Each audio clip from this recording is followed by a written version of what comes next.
New tonight at 6, though it has been discussed for many, many years, the future of Buffalo Skyway still remains one of the most talked about topics on our social media pages. And there is still some disagreement between some major movers and shakers about what should happen, and there's more vocal opposition to removing it.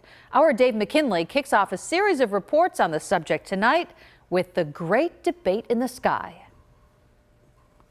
In 2019, just as the state finished spending $30 million to repair the Skyway and keep it viable for the next 25 years, the governor began calling for its removal. He referenced the subject again after the recent state budget was finalized. Cuomo's vision is for a portion of the Skyway to stay, not as an easy way for cars to get back and forth from the south towns, as has been the case for over 60 years, but as some sort of lofty urban park in the sky.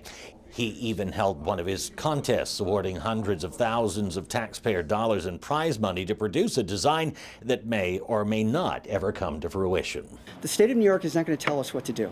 Congressman Brian Higgins, who's long championed the Skyway's complete removal, isn't a fan. You're not enamored with the idea of parts of the structure remaining and turned into some sort of an urban elevated park.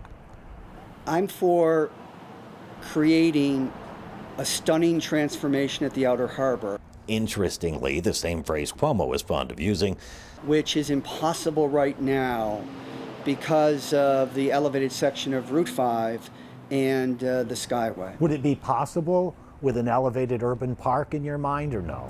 I don't think so. I think that's more of a problem. Higgins is a representative of the federal government, but the Skyway belongs to the state. Still, whatever happens to it will rely heavily on federal funding, likely from the multi-trillion-dollar infrastructure bill being proposed by President Biden, which, if passed, would mean Higgins's hands, more than Cuomo's, would control the purse strings. So what I am going to do with my partners is use the leverage we have to get improvements. So we think the Cloud Walk will be transformative. Tim Thielman is with the Campaign for Greater Buffalo. The Cloud Walk is our idea.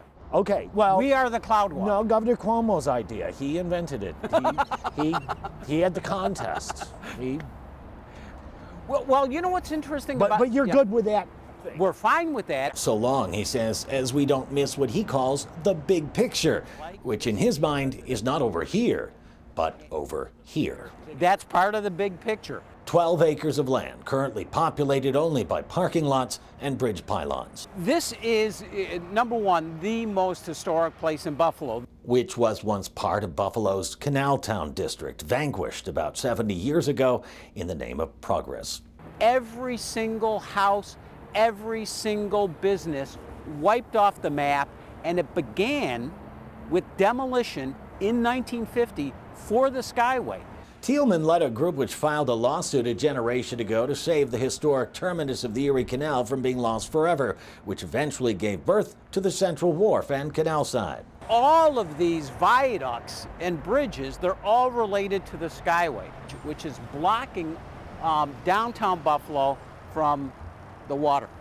We would like, if the Skyway comes down, to use those 12 acres to basically rebuild these neighborhoods. Perhaps even extend the historic path of the canal through the middle of it. We went through a period of madness, a period of urban malpractice. We now have a chance. History has showed that approach isn't working. It's time for something else. Or is it? I love the Skyway. There are a growing number of folks voicing objection to getting rid of it, and the estimated $600 million to $1.4 billion it will cost to do that and build an alternate route to the south towns. Even if the money is there, it's a terrible idea. But don't take down a piece of transportation infrastructure that 40,000 people depend on every day. That doesn't make any sense. So her group is sending out an SOS, which in this case stands for Save Our Skyway. And you'll hear more about their efforts at this time tomorrow. Dave McKinley, Channel 2 News.